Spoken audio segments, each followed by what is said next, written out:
The pay-per-view started off with MJF and Darby Allin. It was very interesting when you were looking at this card of match layout and what do you start this show off with? I think they went with a great choice. MJF was introduced as the man that can beat Darby Allin with a headlock takeover. This after he bullied Justin Roberts into introducing him as such. And then a black and white video aired of a car that was out of control and spun over, with Darby emerging from the destroyed vehicle that Excalibur explained this was symbolic of the car crash with him and his uncle that MJF had brought up in the promo.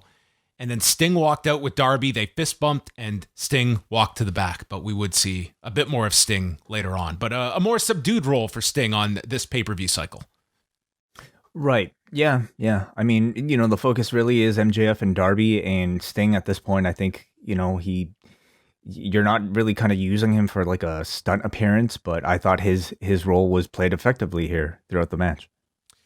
They had such a fantastic start. They were doing like this lucha sequence where they're connected with like a Greco-Roman knuckle lock. They're getting the shoulders up, they're bridging, and then they're just mirroring one another with their leapfrogs, arm drags, and the standoff. This was already great right off the bat. MJF is yelling at a fan as he is distracted, and Darby just like a missile takes him out with a tope suicida. Allin would miss with a coffin drop onto the edge, and then MJF was in control from this point forward, and MJF would roll away from the coffin drop and had to resort to a thumb to the eye. He used the Scorpion Deathlock, but Allin was able to break free, and then MJF suffered his knee injury, which Allin focused on. He used a figure four, and each are going for these inside cradles, and they're rolling all around the ring. The crowd is coming to their feet here. Allin then countered with a code red with this. This near fall has to be seen. It was amazing. Like the timing of it could not have been more perfect, and the audience just went nuts for this near fall. Shawn Spears and Wardlow come out, but there is Papa Sting to destroy them with bat shots and send them to the back. And MJF brings the skateboard into the ring, rolls it over to Darby, daring him to use it, knowing if Darby uses it, he will be disqualified. And Darby's conflicted, but he hands it off to referee Bryce Remsburg.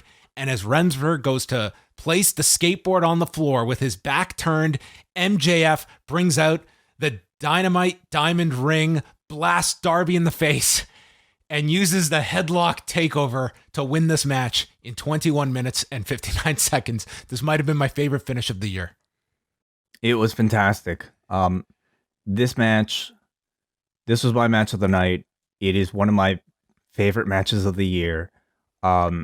This match was incredible.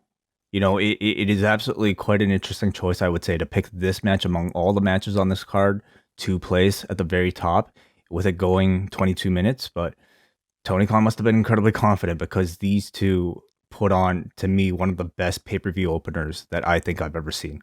Like, there's a ton of recency bias, perhaps, attached to something like this. We'll have to maybe wait until, a few weeks later to see how I feel. But at this moment, it's like, I think of Brett and Owen, like when I think of a match like this and how hot it managed to start this pay-per-view off with.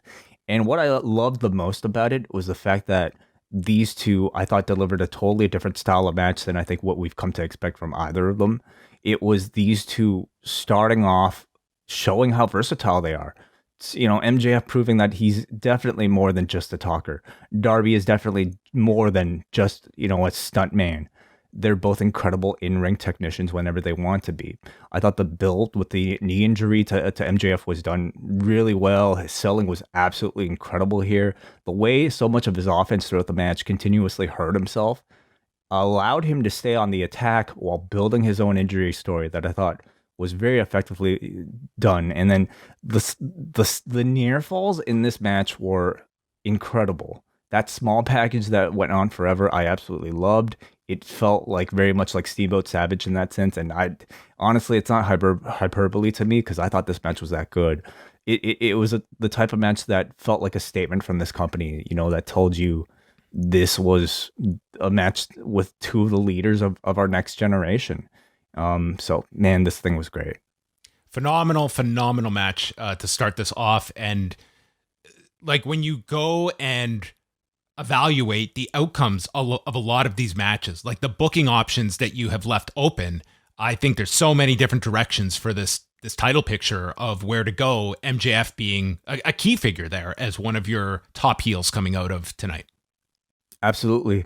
Yeah. I mean, they're both so ready. Like they both deliver in any time they're given a big match situation. And yeah, I think, like MJF winning here is the right call because you can directly transition him to a title challenge against Hangman Page. And Darby Allin is the type of guy that can lose and lose and lose and lose and become a bigger star every single time. So whenever they want to pull the trigger on him, like he's ready. They're both so ready.